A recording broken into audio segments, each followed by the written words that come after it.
You're going to love this because this is exactly a real-life Hoosiers, all right? Remember when Gene Hackman at the end of that game, throughout the whole – so he starts with a team, right? Think about this. This is awesome. You guys will all love this. He's got a team, but he's looking for a shooter. So he goes out and he finds Jimmy Chitwit, right? And he doesn't want to play. He's an unbelievable shooter. He's just got the perfect form. He's Larry Bird. He's just money. And he doesn't – so they find Gene Hackman gets him to play, and he makes their team special. And let's fast forward. They move to the championship game in the big gym, and he measures out the same gym. They get to the end, and he makes a play up for anybody but Jimmy because he says they're going to double team you or triple team you. You're not going to get the ball. We'll give it to so and so, and all the other players are kind of like they're looking around like, oh man, like. You are listening to the Bridging Impact Podcast, transforming leaders on and off the court with host, Coach Furtado. Without further ado, let's dive in. Hello, everyone, and welcome back to another episode of the Bridging Impact Podcast. Today, I have here an old man with a ring is the joke we got going on here. He is Little League World Series champion coach, Danny Boehle. Welcome to the show, Danny. Thanks, Justin. Thanks for having me. Look forward to it. Stoked to be on the show, and hopefully we'll get the work done that we need to get done. Absolutely. So let's dive right in here. Before we talk about the journey and what it's been like, with the team, for you and your life and growing up, how has sports made an impact for you? So, I was lucky. I grew up in Venice, California. I believe we're 7 generations now. Venetians is what we call ourselves. And my mom's side was very musical and very famous back in the 70s and 80s, and her name's still kind of famous today. And then my dad came from Brooklyn, New York, and he was more of the athletic side that brought in the sports. So having sports and then having music, it's just the life of your soul is so taken away from music, and it's also bringing in sports kind of makes it that melting pot of just incredible get away from life and enjoy life and smile and happy and run and laugh and cry. It gives you everything there because obviously music soothes the soul, and obviously sports gets you out of whatever problems you may be in just because you just don't think of anything other than whether you're shooting a basket or hitting a baseball or throwing a touchdown. So sports in my life has been key to where I'm at nowadays in my life, socially and from coordination standpoint and from life. It's life lessons that I've learned all through my sporting career of how to make things happen, and how winning's not always the way it is, and how true mental toughness in sports is how you create, is what's created, not just I'm going out here to play, I'm going out here to win. I don't ever have goals. I have missions. And so sports has been an incredible part of my life. And from elementary school to middle school to high school, I played them all. Basketball, I never played football, tackle football, but played flag. But played every sport, and every one, I just learned so much from the coaches that are out there teaching, because that's the most important thing, is that you're learning something and not just playing something. And so sports is a key to life for me, and that's probably why I'm hopefully going to live to be 100, because I play so many sports and I love it so much. Exactly. We're all in the leagues, and there's so much that you said that we can dive into. And what I'm curious about is you talk about you are mission driven, not necessarily goal driven. And I'm curious, as you have all these different experiences playing all these different sports, was there a coach that you in particular learned that from? I'm a big John Wooden fan. I'm an old school guy. John Wooden never talked about winning, ever.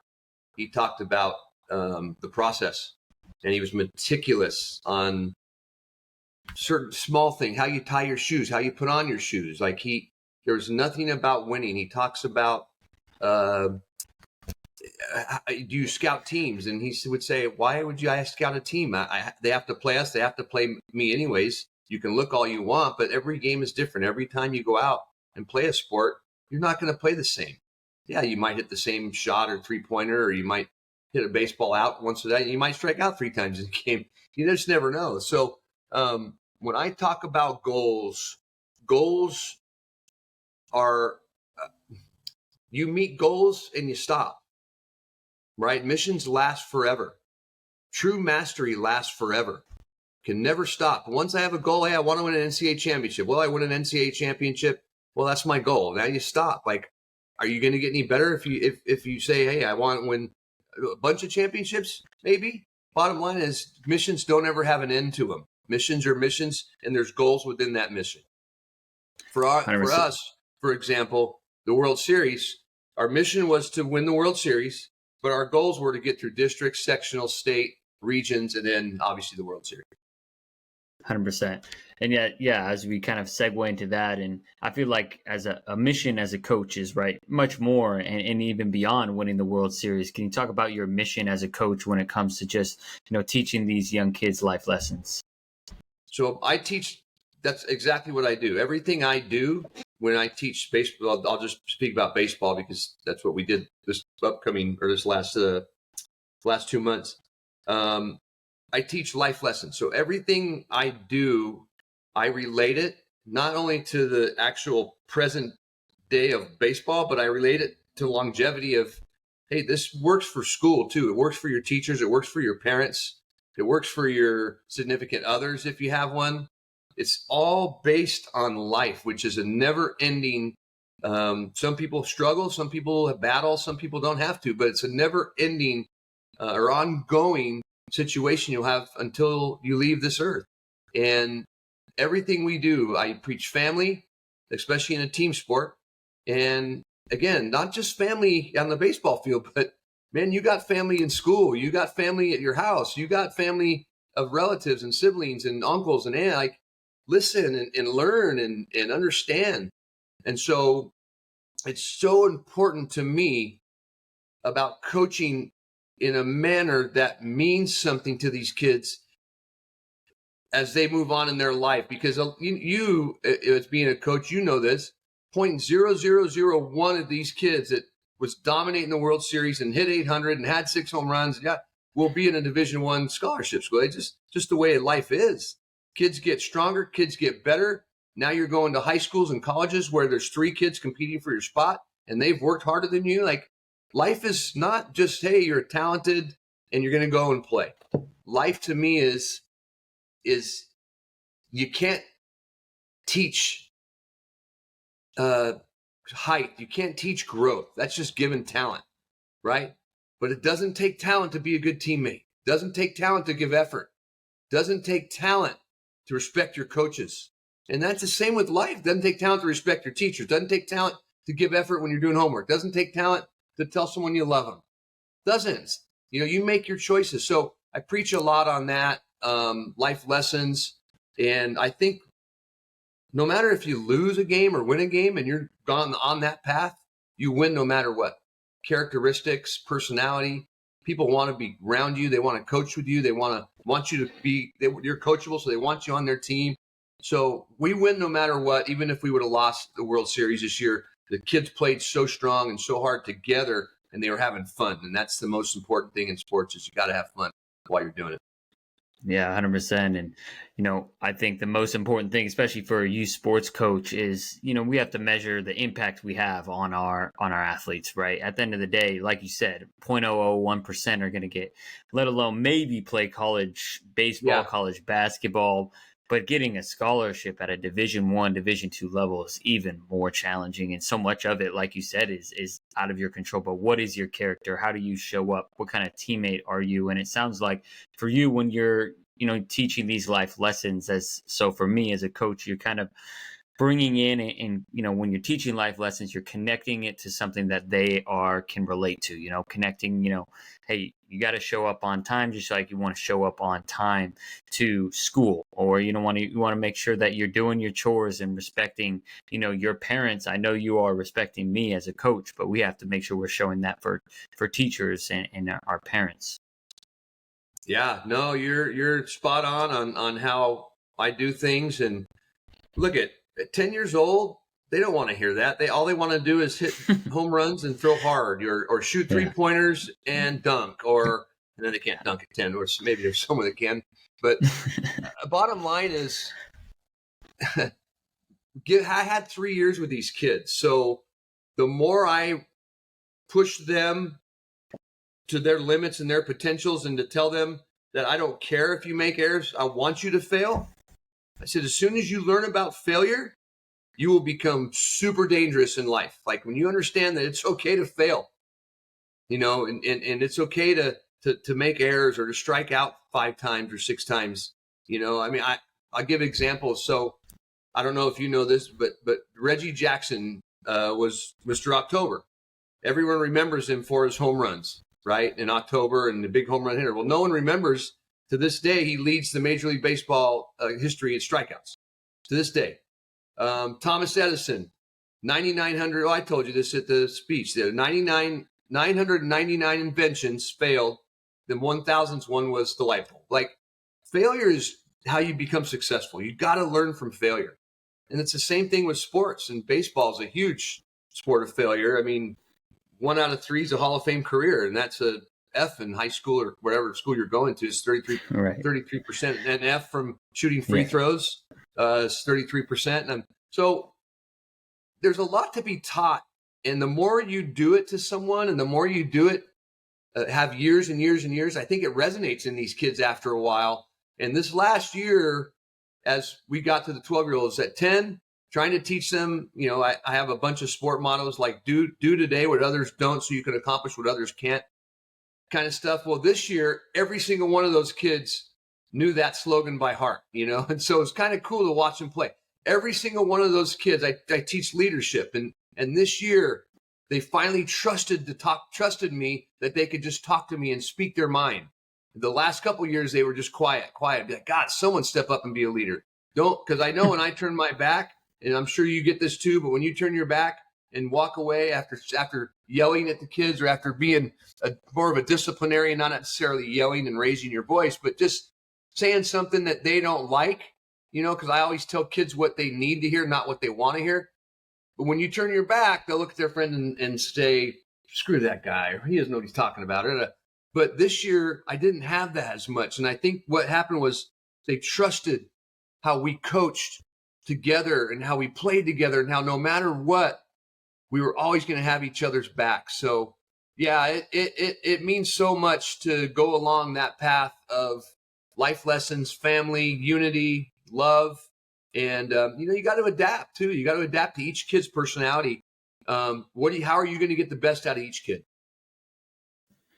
100%. And I think, the ability to respond to failure is just a critical component to being successful in life, right? Like, for, this, and, just to say the podcast, right? Like my first couple of podcast interviews, they were terrible. I'm mumbling my words, asking 25 questions at a time, right? But each one, right, I am able to, kind of practice my listening skills, practice the art of being able to ask that question. And even more importantly for them, how they respond to when they get told no on a job or college that they want to go to, right? How are they going to respond? And those are the lessons that they are learning. And I'm, kind of curious, in this, run, and I know you've got the opportunity to coach this team for a couple of years before, and that coming together and gelling has really probably helped them get better. But were there some times and moments in games where, some of your better players had failed, or maybe there was a loss that kind of sparked,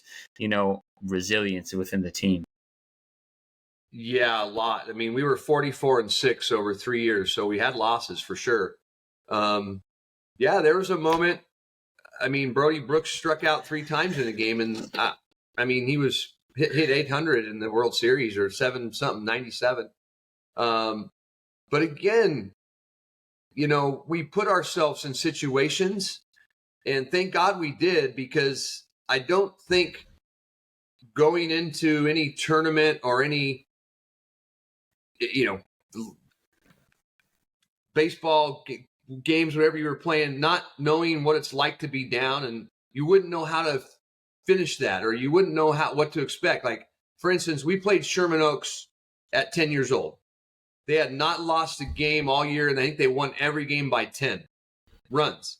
Well, they went up against us, and long story short, they lost, but they didn't know how to handle it because they hadn't dealt with adversity. They haven't dealt with a loss. They hadn't dealt with a certain thing. So it's kind of like, oh my God, this team's we don't know how to come back from. Like, so we had that throughout the whole run for 3 years. At 10 years old, we were down 8-3 in the last inning, and a team that we were way better than.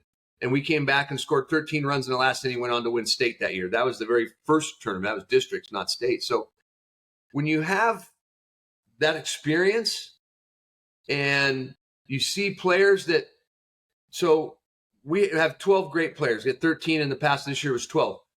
When someone doesn't do their job here at the top of the lineup, someone's usually picking them up at the back of the lineup, and vice versa. So that's the way we kind of figured it out. And like I said, I preached it for 3 years. I told them at some point to each kid, I said, you are going to be important to this ball club. Do your job. You'll be fine. At some point, you're going to be a hero here. We're going to need you to step up to this plate. Today is not your day. And so when you give them that kind of confidence and that feeling of like, not, hey, you suck every time you struck out. I mean, I had a kid that struck out, I think 10 straight times on All-Stars, right? That's not fun, right? He's crying, crying. And he's a travel ball kid, and he's a good player, but he's just not doing well right now. He's in a slump. And he comes up in the second to the game before this World Series against Seattle, and he hits the winning run in. Like, that's exactly the thing I'm trying to tell you guys. It's okay to fail, but you're going to make us win that game because you made that last hit. And so adversity and failure, we went through a lot, and it made us a lot stronger of a team.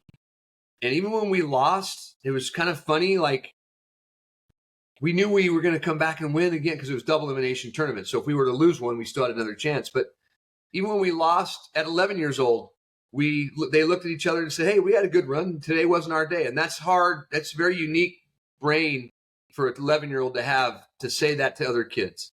And so that's what I loved, is to see the development of what we're creating at an early age, to where they're going to be so much better than other people that are just being coached and just being told to run patterns, or telling to run a full man press, full court press, or man-to-man, or zone. Like, no, teach something that they'll resonate later in life of why they're doing what they're doing, and how that's going to make their life better.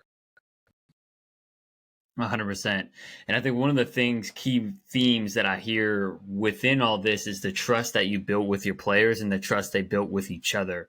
And I know you briefly mentioned this at the speech that I had the opportunity to listen to. And I'd love for you to expand on for the audience in terms of, there's a lot of influences for young athletes, whether they're, in Little League or they're on my team and they're freshmen. They have these parent voices or social media.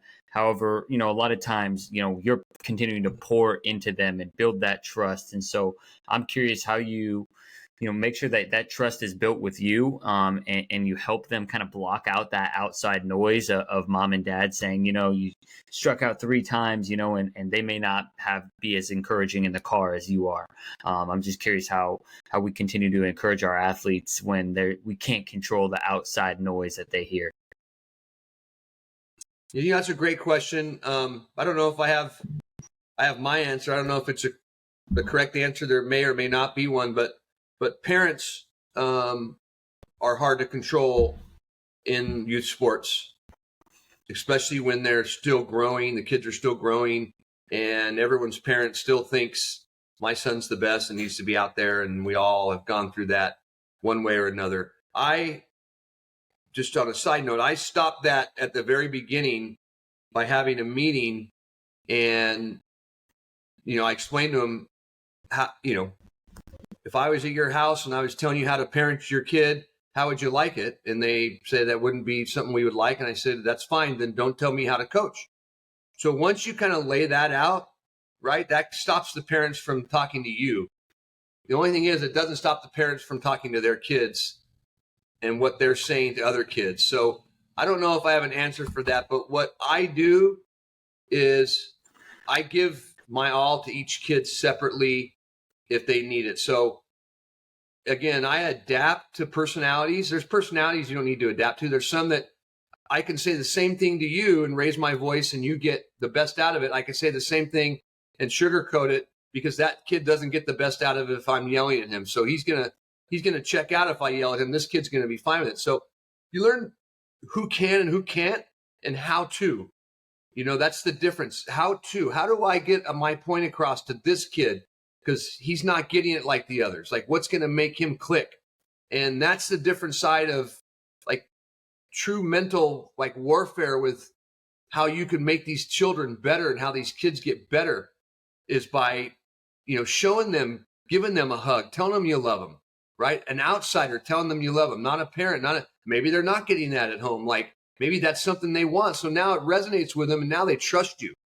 Now they're bringing it in. I mean, every time we broke, family, every time, baseball. I'd go out to the mound. I'd say, hey, man, you're doing great. I got to save you for a pitch count. I love you, brother. You did an unbelievable job. Go out and make me some plays in left field. Trust, love, right? They resonated with them. They gave them the opportunity to say, hey, this coach, he likes me. It's okay. I can say what's on my mind to the coach, and he's going to listen, and he's not going to say, get out of here or do this and that. There's all great coaches. Bobby Knight was a great coach for people that can deal with how he dealt with things. He was gnarly, right? John Wooden was a great coach. Pyramid of success. Trust the process. Didn't talk much about it. So, Bear Bryant on the football side. Yell, yell, yell. Lou Piniella. But then there's other great coaches, the quiet ones, the ones that understand what impact am I making on my players and the team and the city that I'm playing for. So there's a lot to be said about that. And like I said, I don't know if it's the right or wrong answer, but to know your players is to understand what you can and cannot do to them to make them get your attention and make them be better ball players and make them understand what it is that you're trying to do. Exactly. I believe that's the art of coaching, right? There's no science or how-to manual to coach each kid, one way, right? We have to adapt. We have to get to know our players, right? How many siblings do they have? How many parents? And, how do they respond when we yell? Or do I, like you said, do I need to make sure that I'm, kind of, putting the positive sandwich, right? Or, we've heard that before. So just understanding our players so much. And I think, that's just the true art of coaching. And in this journey of coaching, these boys the last couple of years, like how is your kind of art of coaching kind of formed and evolved? Again, having 3 years and, look I'm constantly educating myself through leadership. I have great friends that are huge in leadership and writers of books. And, I'm a big fan of chop wood, carry water. So I'm always getting better. Joshua Metcalf is a good friend of mine. He's the author and writer of obviously Win in the Dark as well. And it's all teaching you about how to get better, how to true mastery, true mental toughness, how to master your craft and not just think that talent's going to take you to that level. So I'm constantly educating myself and, not so complicated enough to where these little guys are going, what the heck is he talking about? Just enough to where I can take something, spin it into something that's 101 or something that is present in their life, whether it's a girlfriend or a homework assignment and wrap it around something like that. So at least they understand the concept of what it is I'm trying to get through to their heads. But I constantly educate myself still to this day. And there's not I could do I don't think I'd go back to the 8 and 9-year-olds, but there's not a chance. I could do a 12-year-old team and I can do a Major League Baseball team, which I've been reached out to about, but nothing's been said. But you learn how to talk to each one of those adults, to kids, and you learn what you can and cannot do and what's going to make them go. Jordan was such a unique ability. Kobe had a unique ability of going by himself. Like, how do you as a kid go out and do the things you're supposed to do without having your parent tell you to go do it? And that's what I'm trying to teach these kids to do. Hey, you could sit at home and take a tennis ball and just throw it against the garage or throw it against your wall and short hop. That's in your room. Like, it's just tennis ball. Bare hand. So always constantly trying to make these kids better. I'm getting better. They're getting better. I'm getting better on the mental side and trying to teach that. And they're getting better on both, because obviously my sports career is done. And the only thing I have is knowledge of what I've done and the career that I've had, and whether it is golf tournaments or volleyball tournaments that I played in, or even high school baseball and basketball events that I played in. But yeah, I mean, it's a constant, and I think you need to stay with these kids. If you're going to do that, you need to stay on them so that they don't forget. It's like learning a foreign language. If you don't speak it, if you learn it and don't speak it, you're going to forget it. So the more it resonates with them and the more you put into them, the better off you are. And I had motivational before every game, I would throw a motivational video, whether it was Kurt Russell playing the Miracle on Ice halftime or before they went out of the game, saying you deserve to be here, you're the best, yada yada yada yada, to Michael Jordan's Hall of Fame speech, where he thanked all the people that doubted him, to fuel his fire, to put wood in that he made him better. Right? He got cut as a sophomore. He wanted to thank that coach. He thanked Byron Russell from bringing him out of retirement to say, hey, you can't play anymore and I can't guard it. Well, you know what he did in that championship with Utah Jazz. And so they all fueled his fire. And that's what I try to teach these kids is you need to go out, work by yourself, work in the dark so you can shine in the light, and that's the work in the dark you do. That's what reveals of who you are. You can't just be a 6'1", 12-year-old and think that that's going to carry you on through life here from here on out. Because now people are starting to work, but people that want it, they'll get it from you.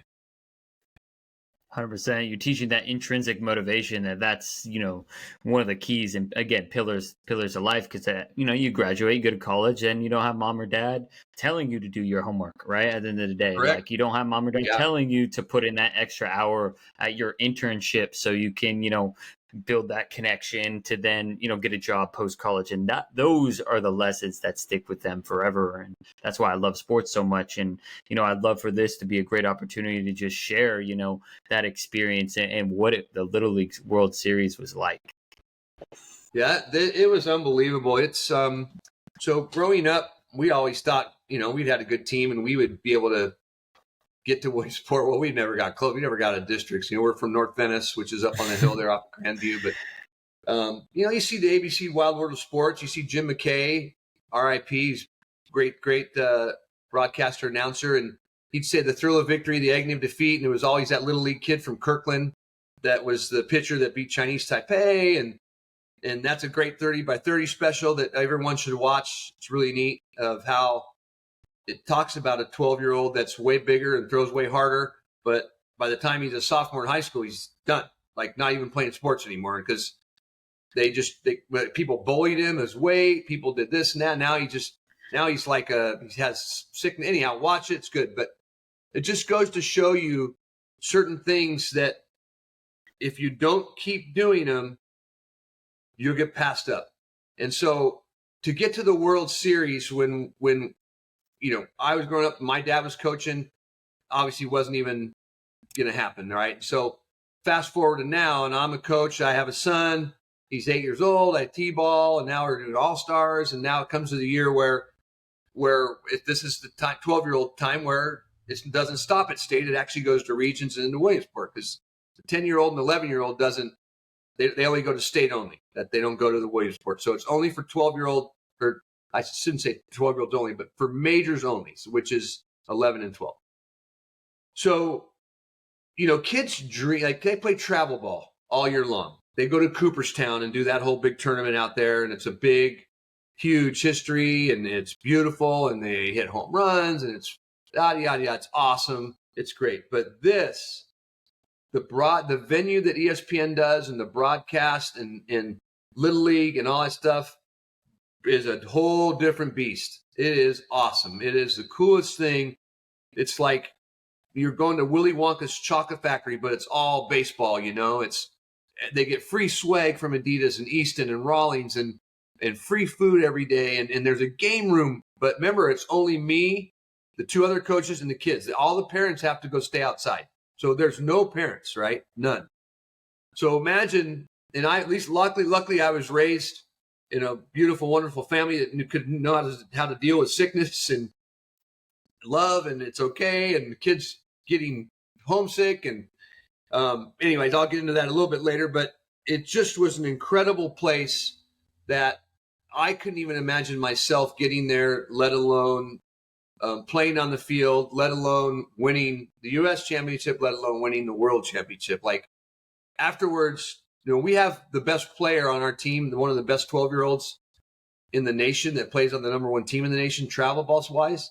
He was the one that hit the walk-off home run at the end. His name was Louis Lappy. He even said to me, Coach, that was the best thing I've ever done in my life. And that kid has been to Georgia, Mississippi, perfect game, select game, Olympics, da-da-da-da. But there's 40,000 people out there watching, 12-year-old kids. That's more than so Rams, awesome. Chargers, Lakers. I think the crypto holds 25. I don't even know what crypto. Anyways, it was like you're just sitting in awe of like, wow, man. And you're looking at your kids and they're so calm and they're so, no big deal. And that was cool to me to see how they developed through all the stuff that me and the two other coaches, Tim and Eddie, had been teaching them of like, hey, doesn't matter. It's just a game. Have fun. Have fun. You guys are good. You deserve to be here. You deserve to be here, right?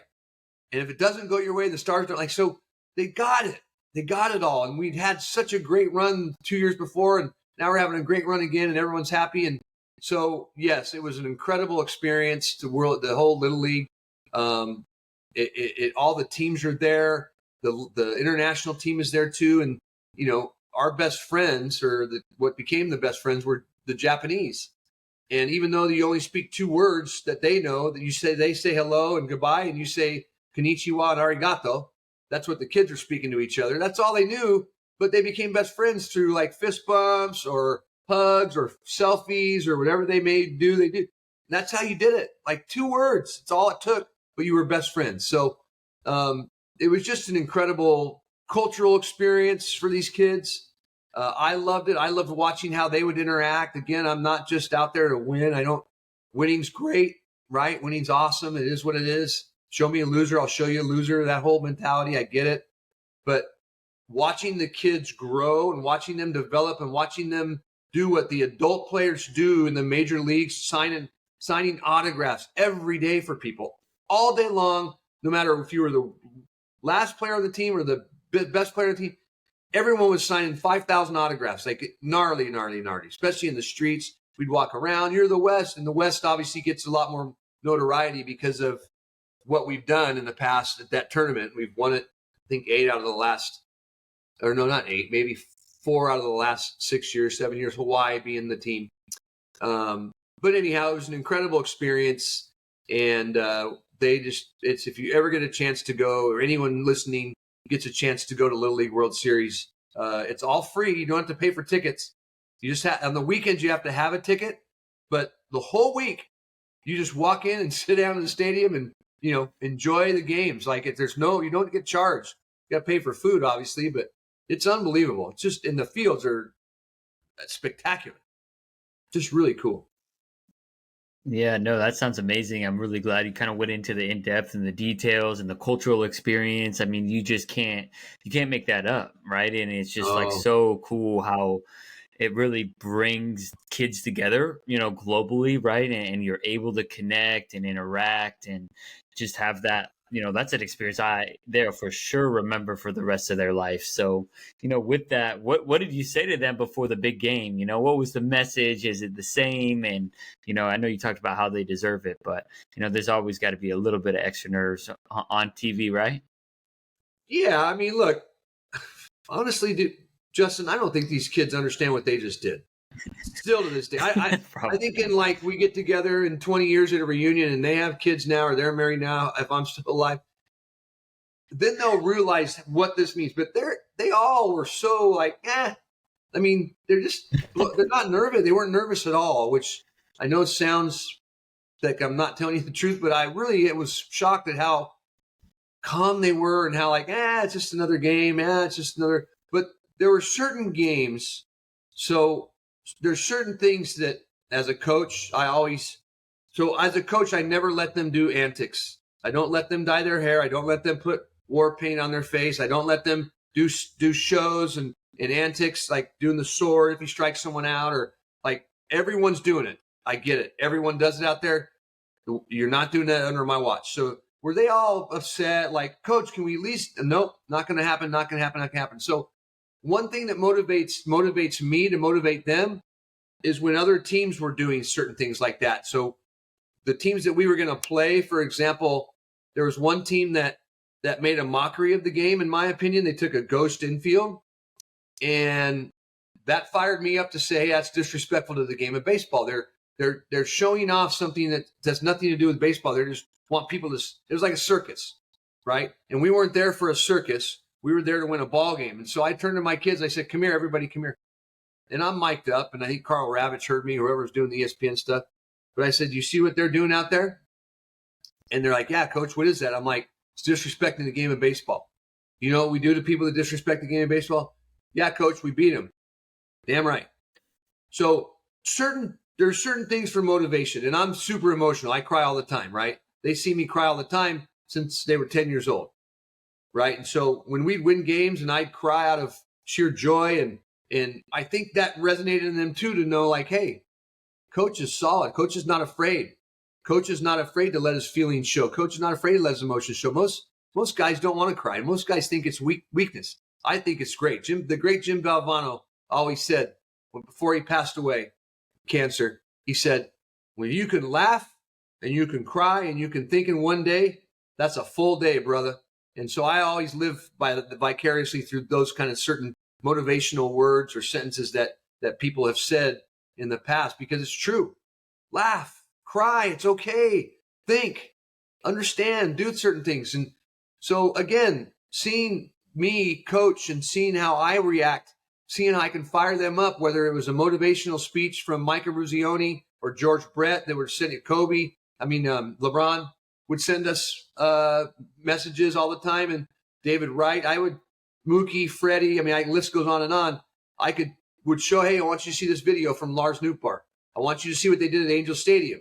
I want you to see what Mike Trout said to you. So just certain things, and then I would ask him questions. How do you feel? What do you think about what he just said? He just said, have fun. How many times have I told you, have fun, guys? Have fun, love each other, play as a family. So it's just coming from all parts to that one center core. Everyone had the same message. And so I didn't need to, I'm a motivational guy, and so I would say certain things, but I didn't need to get them up for it. I just needed to show them how fired up I was for them to understand it's go time. I love it.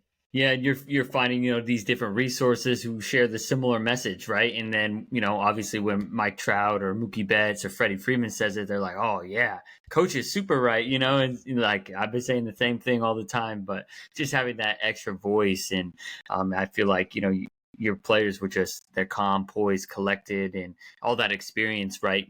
Previously from before, and also kind of just having that blissful ignorance of being 12 years old and not really, like you're talking about, know how awesome this is, what we're doing, and the accomplishment, which is just quite amazing. So, it's such a fantastic experience. As a dad, when you have your sons on the team and you're not a goat to them. After we've won, they may call you the GOAT, or, hey, you're the GOAT Little League guy for whatever. But when they hear it coming from someone that they look up to, it makes all the difference in the world. It supports what is being taught to them already. So you're right, when they see that, it's like, that guy doesn't know what he's talking about. Oh my God, he does know what he's talking about. Michael Jordan said that. LeBron said that. Kobe said that. George Brett. So it just makes you look like the coach that they're going to want to be in their bunker when they're about to battle. They want that guy that they trust and they know. And I hope I've developed enough of those kids that somewhere down the line they say, Coach Danny was my guy. Coach Danny was like, that guy knew what he was talking about, and we believed in him. And, because everyone's different. All the coaches are different. And to me, I look at things in life, and the most selfish thing, and I say this, and you're probably going to say, how's that selfish? The most selfish thing I can do is help somebody. Why is it selfish? Because of the gratification that I get from seeing the love that they get from it. I get gratification knowing how much I meant to that person's life. So some say it's selfish. I say it's selfish, and I don't do it out of, hey, I'm going to do this. I do it out of the trust and out of the heart that I have, out of the passion that I have. I don't do it to get it. I do it because I believe in it. And when I get that back, I feel like, wow, man, that's priceless. I can have all the money in the world, all the cars in the world. I'll never have that heart that I just heard from that kid that I had coached. Like, that's pretty special. I love that. There is really no better feeling than watching them grow, develop, and knowing the positive impact and influence we have. And so, as my final question in the 9th inning, 2 outs of this podcast, I would just want to, last final words for the parents, coaches, other audience members that are listening that want to have an impact on the athletes that they work with. And, and it's so much more than winning. Yeah. Take winning out of the process and deal with the mental side of all the sports. But you're going to love this because this is exactly a real life Hoosiers. All right. Remember when Gene Hackman at the end of that game throughout the whole, so he starts with a team, right? Think about this. This is awesome. You guys will all love this. He's got a team, but he's looking for a shooter. So he goes out and he finds Jimmy Chitwit, right? And he doesn't want to play. He's an unbelievable shooter. He's just got the perfect form. He's Larry Bird. He's just money. And he doesn't. So they find Gene Hackman gets him to play, and he makes their team special. And let's fast forward. They move to the championship game in the big gym, and he measures out the same gym. They get to the end, and he makes a play up for anybody but Jimmy because he says they're going to double team you or triple team you. You're not going to get the ball. We'll give it to so and so. And all the other players are kind of like they're looking around like, oh man, like, no man, Jimmy. And then Jimmy looks at him and says, "Hey, coach, I can make it," right? Remember that point. And then he goes out and makes a shot. So at the 9th inning, Lewis comes into the dugout, and I grab him by his shoulders, and I say, "Son, they're probably going to walk you," which I would have walked the guy. Like, I don't want one guy beating me, right? So I said, "They're probably going to walk you. They're going to put you on base. But if they don't throw, don't chase, don't let them throw a couple curveballs, and you're chasing because you're nervous," right? And he goes, "Coach." And I go, "What?" And he goes, "I got this," right? It's very similar to what I just explained about the story. And if those of you who haven't seen Hoosiers, go see it. It's a great basketball movie. So he goes up, right? And I'm already in awe of like, that's where his mind is. And he's so unique that I can get into a whole nother side 2-hour story with him. But he's as good as a mind that you'll get at this age that I've ever seen in my life. And, they throw a curveball and he doesn't chase. I'm like, wow, they're really going to pitch to him. And I actually have a mic and I go, "Hey, Carl, if they throw to him and they try to strike him out, he's going to hit this ball out." And lo and behold, that pitcher, threw it down the middle, and the rest is history. I mean, you can't do that to that kid.